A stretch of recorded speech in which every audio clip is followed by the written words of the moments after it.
చాలా మంది అనుకున్నారు. అందుకే నా గురుగారి దగ్గరికి నేను వచ్చాను. నాకు ఇంకా గురుగారు ఇంకా సపోర్ట్ ఇచ్చి ఇంకా నా ధర్మాన్ని కాపాడుకోవడానికి గురుగారు కూడా నా వెన్నంటూ ఉన్నారు.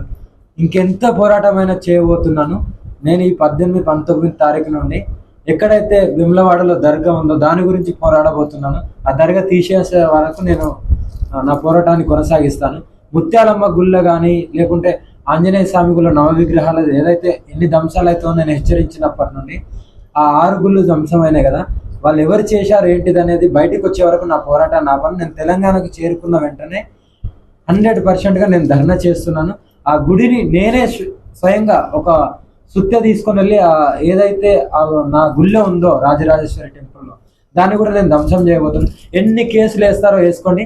నాకు మా గురువు గారు ఉన్నారు.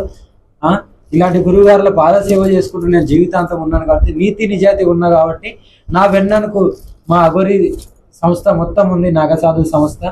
ఎవరైతే నన్ను విమర్శిస్తున్నారో వాళ్ళకు కూడా నేను హెచ్చరిస్తున్నాను. మీరు నీతి నిజాయితీగా ఉంటే పోరాడదాం అందరం కలిసి మన ధర్మాన్ని కాపాడుకుందాం, గోహత్యను ఆపుదాం, సనాతన ధర్మాన్ని కాపాడుకొని ఆడపిల్లలను కూడా రక్షించుకుందాం. జై శ్రీకాళ.